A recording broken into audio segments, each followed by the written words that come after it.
Today I'm going to present to you the continuing story of Alex and Kate, my two friends from Ukraine who have endured the last 3 years of what we all now know is this Russian-Ukrainian war, which has brought with it untold stories of sadness and struggle and everything else that you can imagine as it's played out on the world stage. And as we look upon this as something that is more political, and we try to humanize it, and then we politicize it with our human touches, and that oftentimes leads to us overshadowing the real human story. So in my first piece that I presented of our longer conversation with Alex and Kate, we talked a little bit about their backgrounds, who they are, what they were doing when the war started. That's actually how our last session ended. Today, I'm presenting to you a little bit about the story of Alex and what the first days of the war were like for her and her boyfriend and her family.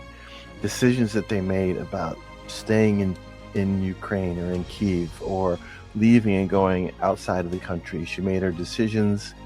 She's going to share a little bit about what led to those decisions. And hopefully, if you're like me, you're touched by the feeling of what the weight of that decision really must be like, because most of us have never experienced it. So to talk to somebody who's really in there just getting started in life, I say 30, right? It's really interesting to see how they interpret this and how they experience this.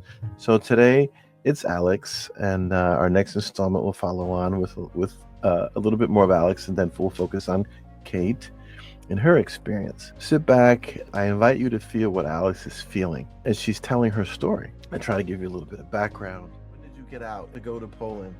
So we decided to move in the end of 2022, Okay. right when the blackouts begins, when they started to bomb the energetic infrastructure. So since I work online, I needed to be online all the time, but we were thinking about that almost from the very beginning. Why? Because my boyfriend, he's not Ukrainian, so he could easily go out of the country. And yeah, so how it happened for us. So I lived in the left river bank of Kiev, we would say. So we have an apartment there. So it's like a big, tall building, right? Which at the beginning we didn't realize that it is actually not the great thing, especially when the missiles, missiles just bombarding easily. We didn't have that shelter, those defense shelters or nothing like that at the beginning. And I remember that the first day I didn't even realize what happened. I remember that my boyfriend just woke me up, said, wake up, wait, the war has started. I was like, what? No, what are you talking about?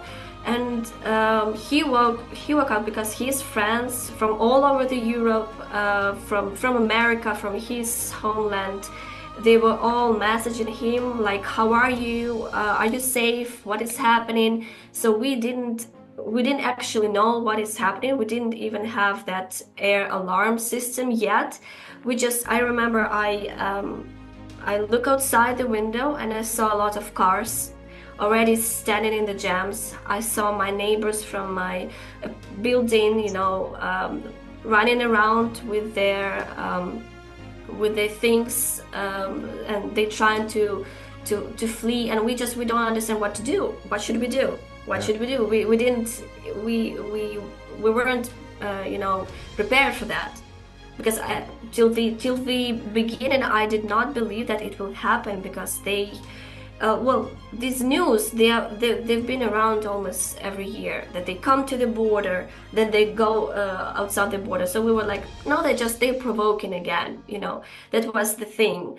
So on the third day, we woke up at 4 a.m. because just a block away, a missile bombed a building with apartments, just a block away from us. And we woke up from that sound, And I remember me being just in my underwear. We were running through the corridors, and we, again, this the very beginning, we didn't know all the rules. Where should you hide?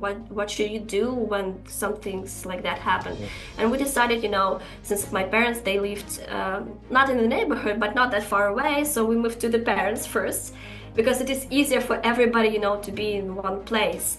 We understood that my parents, they did not even think about moving elsewhere, because my father, he's a surgeon, and he says, like, I understand that right now people are trying to leave Kiev or try to save their lives. I cannot do that because I have the skills. Maybe I will be needed, and he was needed actually. So I cannot just leave, and this is my house, and we cannot just leave. My mother, of course, stood with him. But yeah, we had this chance, and actually it was my boyfriend who said, I think we should go. I think we should go. And we first went to the western part of Ukraine. We stayed there. We rented the house with our friends. I remember just the girls, one child, dogs, me and my boyfriend, because all the men, they stayed in Kiev to defend maybe, or to help somehow. So all the women and children moved to the west part. We lived there for a couple of months. Then at the beginning of the summer, we came back to Kiev, and we actually started to plan that we need to move.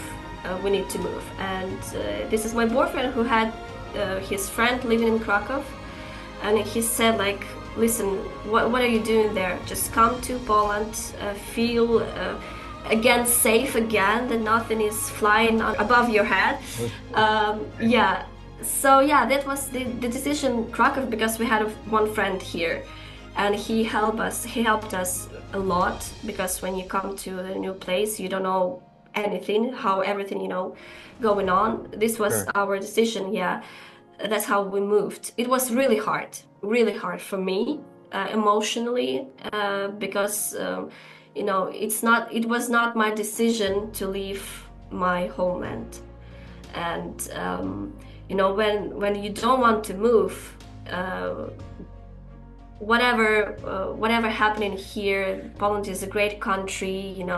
We feel safe here. It's really very similar to Ukraine in some ways. Plus, I understand the language, like, I don't know, 70% of them speaking. I understand them because we were really close. But still, it's not my homeland. So it was really hard at the beginning.